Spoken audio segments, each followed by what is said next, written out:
আল্লাহ পাক বলেছে তোমরা আমার সৃষ্টিকে নিয়ে গবেষণা করো, তাহলে তোমাদের ঈমান মজবুত হবে।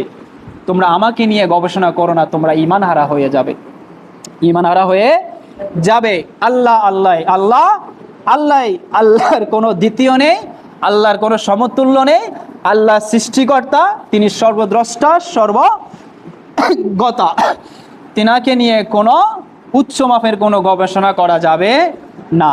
আল্লাহ আল্লাহ আল্লাহ আল্লাহ, শুধু তিনি আমাদের সৃষ্টিকর্তা, তিনি আমাদের মালিক, তিনি আমাদের রিজিকদাতা, তিনি আমাদের একমাত্র প্রভু, দ্বিতীয় কোনো প্রভু নেই।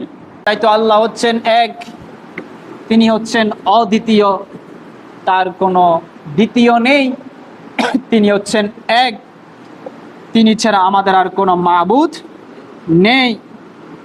তিনি আবহমানকাল জীবিত আছেন, এমনকি তিনি থাকিবেন।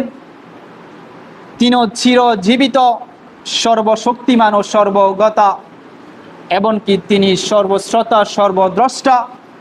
আল্লাহ পাক রব্বুল আলামিন নিজ ইচ্ছায় স্বাধীন, এমনকি তিনি কোনো শরীরই নহেন, পরিবর্তনশীল নহেন, বেশ পরিধির আধার নহেন, তিনি অংশ হওয়ার মতো নহেন, কোনো কিছুই তার সাথে মিলিত রূপ নহেন, তার শেষ এবং সীমা নেই, এমনকি তার কোনো মাহিয়াত নেই, তার কোনো কাইফিয়ত নেই, তিনি কোনো নির্দিষ্ট স্থানে অবস্থিত নহেন, নির্দিষ্ট স্থানে অবস্থিত নহেন।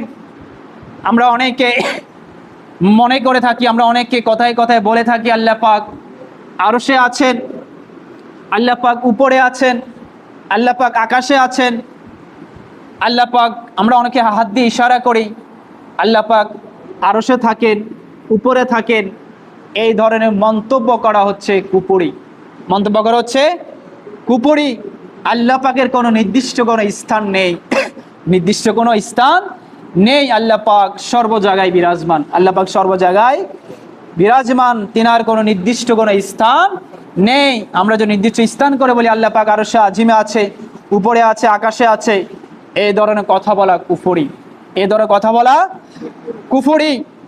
তাই তো তিনার কোনো নির্দিষ্ট কোনো স্থান অবস্থিত নহেন, তিনি কাল ও সীমা সময়ের ঊর্ধ্বে, এবং কোনো কিছু তাহার সহিত সমতুল্য নহেন, তার সমতুল্য নহেন। তিনি আল্লাহ, তিনি হচ্ছেন আল্লাহ, তার ব্যাপারে কোনো গবেষণা বেশি করা যাবে না, আল্লাহ পাকের ব্যাপারে গবেষণা করা যাবে না।